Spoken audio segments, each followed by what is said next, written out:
मध्य प्रदेश के मुख्यमंत्री डॉक्टर मोहन यादव एक दिवसीय दौरे पर इंदौर पहुंचे। यहां पर उन्होंने मीडिया से चर्चा करते हुए आप पार्टी और कांग्रेस पार्टी पर जमकर आरोप लगाए हैं, तो वहीं उन्होंने साफ तौर पर कांग्रेस का साथ देने वाली सभी पार्टियों की स्थितियों को भी मीडिया के सामने रखा है। दरअसल प्रदेश के मुख्यमंत्री डॉक्टर मोहन यादव इंदौर के प्रभारी मंत्री भी है।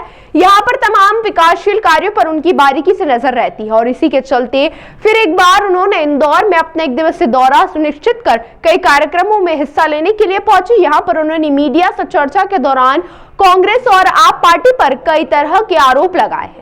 उनका कहना था कि आप पार्टी और कांग्रेस एक के पीछे एक चलने वाली पार्टी है और सभी के पत्ते अब धीरे धीरे खुल रहे हैं, लेकिन देखने को मिल रहा है कि आप पार्टी कांग्रेस पर आरोप लगे तो कांग्रेस आप पर और भाजपा तो अपना एजेंडा साफ कर चल रही है, लेकिन यह दोनों पार्टियां जनता को मूर्ख बनाने का काम कर रही है। तो वही बाबा साहब अम्बेडकर को लेकर उन्होंने कहा कि राहुल गांधी और प्रियंका गांधी भले ही मध्य प्रदेश के दौरे पर आए, लेकिन उससे पहले वह अपने प्रदेश अध्यक्ष जीतू पटवारी को जरूर समझाएं, क्योंकि उन्होंने पिछले दिनों बाबा साहब अम्बेडकर की तस्वीर के साथ गलत व्यवहार किया था और यह हम सहन नहीं कर पाएंगे। तो वहीं उन्होंने नेहरू से लेकर राहुल गांधी तक आरोप प्रत्यारोप लगाए हैं।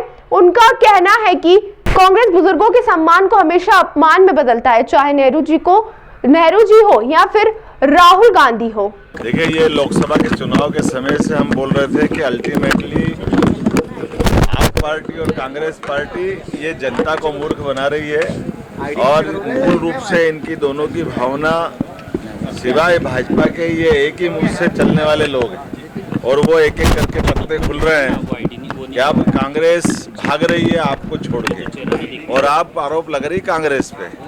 भाजपा तो तब भी सामने थी और आज भी सामने है। भाजपा ना उस समय उनके गठबंधन के चक्कर में पड़ी ना आज पड़ी, और मैं तो बता रहा हूँ कि धीरे धीरे करके आप पार्टी की और इससे बुरी स्थिति होने वाली, क्योंकि उनने कांग्रेस का साथ लिया और कांग्रेस का अतीत है जिसको साथ में डुबा के छोड़ दी। कांग्रेस किसी का भला नहीं करती।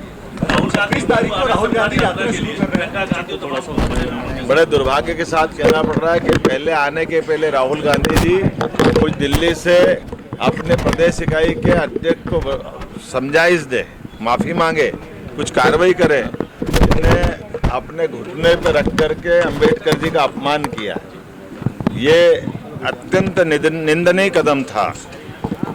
वही अंबेडकर जी के चित्र को सार्वजनिक रूप से प्रदेश अध्यक्ष अगर इस ढंग की स्थिति लाते हैं तो मैं समझता हूं कि जीतू पटवारी जी को भी माफ़ी मांगना चाहिए और उनसे कहना चाहिए कि राहुल गांधी जी माफ़ करो, अंबेडकर जी के लिए जितना भाजपा वालों ने किया है, वो तो इंदौर के ही, उनको तो मालूम है।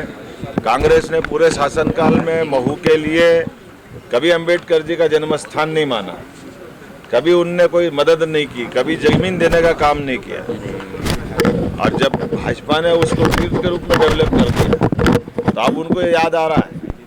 अंबेडकर जी के जीते जी कांग्रेस ने सदैव अंबेडकर जी का अपमान करने का काम किया। उनको कोई चुनाव नहीं जीतने दिया। उपचुनाव जहां उनकी पार्टी जीती हुई थी 2 सीटों में, उस एक उपचुनाव पे भी नेहरू जी ने जाके प्रचार करके हराने का काम किया। जो चुनाव जीता उसको पद्म विभूषण देने का काम नेहरू जी ने किया है। तो अंबेडकर जी को कदम कदम पर लज्जित करने का काम किसी ने किया तो कांग्रेस पार्टी ने किया। कांग्रेस अपने पुराने पाप को धोए पहले। सर, कमलनाथ नजर आ रहे हैं। देखिए, कांग्रेस का काम ही है अपने बुजुर्गों का अपमान करना, और ये दोनों वरिष्ठ नेता और सार्वजनिक रूप से अगर वो कह रहे हैं कि हाँ हमारी पार्टी में नहीं सुन रहे, तो ये विचार करने का विषय कांग्रेस का है। लेकिन मैं अब क्या कहूँ, कांग्रेस का अपना चरित्र ऐसा है कि कांग्रेस अपने बुजुर्गों की इज्जत नहीं करती है।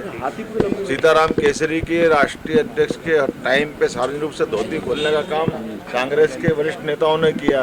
मनमोहन सिंह जी के जीते जी उनसे उनकी कैबिनेट के कागज छीन करके सार्वजनिक रूप से फाड़ने का काम राहुल गांधी जी ने किया है। उनके अब क्या बताएं, मैं ज़्यादा बोलना नहीं चाहूँगा। मैं उम्मीद करता हूँ कि वो अपने नेताओं को नियंत्रित कर ले और सार्वजनिक अपने लोगों को पहले समझाइश दे, अंबेडकर जी का सम्मान करे, पार्टी के अंदर की गलतियों के लिए क्षमा मांगे, फिर आगे बढ़े। अरे तुम में अहमदाबाद तो चलो बता। ताज़ा खबरों के लिए सब्सक्राइब करें JSR टाइम्स और साथ ही नोटिफिकेशन पाने के लिए बेल आइकन को दबाएं।